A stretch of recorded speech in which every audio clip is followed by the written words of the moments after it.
Hi, welcome back to Just Stop Breathing. So today a change of topic slightly, well completely really, but it's another thing that's come up in the news. It's a UK thing basically, but you may have heard of it if you're abroad, and it affects other countries as well. So there's a guy in London called Chris Kaba, and he was shot by police and killed. And the officer who shot him was up for trial for manslaughter, murder, and he's just been acquitted. And obviously once someone is found innocent, they can release details of the case. So I think it was already widely reported that the guy, Chris Kaba, was in a major gang, and he'd been involved in violence before. But once the court case is over, they can release more details, and it comes to light that he's not that long ago he shot a guy in a nightclub in both legs. He carried a gun. There's videos of him running around with a gun in a nightclub with a gun. And that's not to particularly say what happened on the day when he was killed. I'm not going into details of the actual shooting, but the main thing is this is not a good guy. I mean, I'm not saying everything about him is bad, I'm not saying he's evil, but he's in a gang, he shot people. If you shoot someone in both legs in a club, you're not a nice guy, and you're not a person that you can trust not to shoot you. And there's been a lot of talk in what they call the black community in South London about how they're outraged about the fact the officer got off. And I thought, well, what do we want from police or authorities? This isn't a nice guy. It's not an innocent school child or someone going about their work who got shot accidentally or on purpose by the police, and it's outraged that this officer did it. This is a guy involved in gang crime who's carrying a gun regularly, and who not that long ago shot somebody in both legs, and that's not counting other parts of the things he did we don't know, or I'm not going to go into every single thing he ever did. But this is a guy who is dangerous. There's no possible question that the guy's dangerous. Anyone that carries a gun in a gang who shot someone in both legs in a club is dangerous. So if an officer shot him, well, honestly, who cares? I mean, we need to get a balance between innocent people being affected by the police or whoever it may be, and someone who's not innocent at all. And regardless of what happened on the actual day of him being shot, he's certainly someone who wasn't deserving of our sympathy or wasn't innocent. If he didn't get shot by police, I'm absolutely certain in his career as a criminal he would have shot somebody else and probably killed somebody else. So he was a danger to society, there's no question about that. He was in a gang, he carried a gun, and that alone would indicate that a police officer was justified in thinking he was dangerous and shooting him.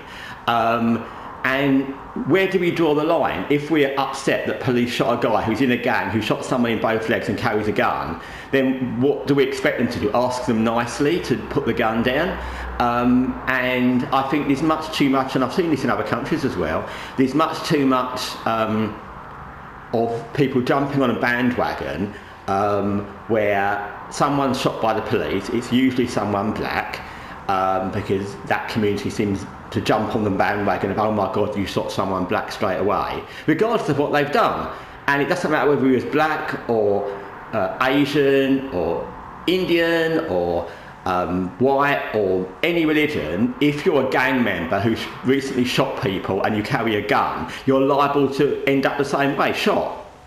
The question is, what do we want from our police? Because if we send a signal to the police that if you shoot somebody, you can be accused of all manner of things, even if that person is in a gang and carrying guns and has recently committed crimes, then what do we want them to do? And you can be sure that the people in this community that are outraged and shocked that the police officer wasn't convicted would be equally outraged and shocked if Chris Kaba had gone and shot their family, their daughter, their friends, and had been let on the run, let loose to do what he wanted. So what do we expect?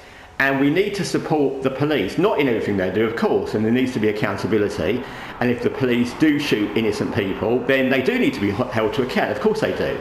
But someone who's a gang member carrying a gun, who's recently shot someone in both legs, etc., is not an innocent person who deserves our consideration. And like I said, regardless of the actual details of the actual time he was shot, it doesn't really matter, because we know from everything about his history he was a danger, he probably would be carrying a gun, and he'd recently shot somebody.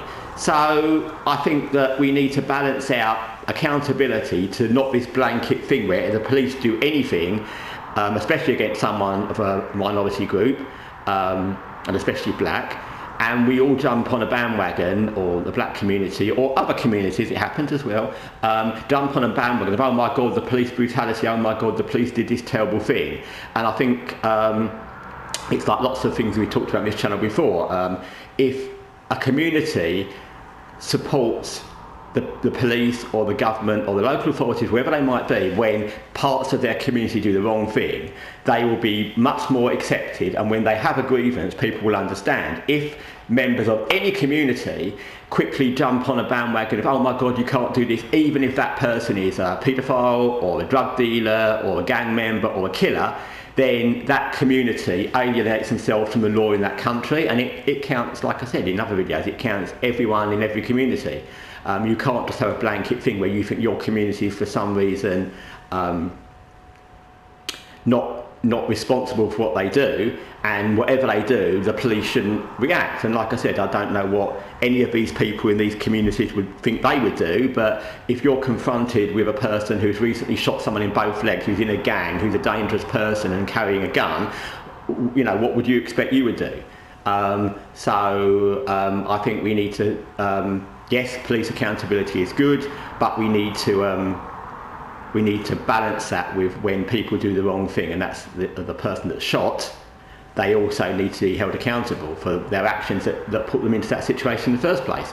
I'm pleased to see that the UK government is changing the law so that police officers who shoot somebody their names aren't revealed until they're convicted, because I'm sure that this officer has had a huge amount of hate against him on social media and in public, because people like to hate on somebody even if you're doing your job, and that's what he was doing. And it's like going to the army and saying you shot somebody in the war, but unless you shot an innocent civilian, then it's the war. So I think we need to really be careful, because we need people in the police. We need people who are willing to carry firearms and shoot people with guns and knives, people who threaten the community. And if we tell the police a message that if you shoot anybody, you're going to be dragged before the court, and the community will condemn you even if you're found innocent, and let's remember he was found innocent in a court of law, then he's innocent as far as the world's concerned, then we're sending out a message that won't encourage people to want to be police. And without the police and without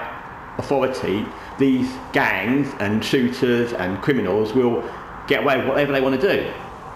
Anyway, thanks for watching Just Stop Breathing. Till next time.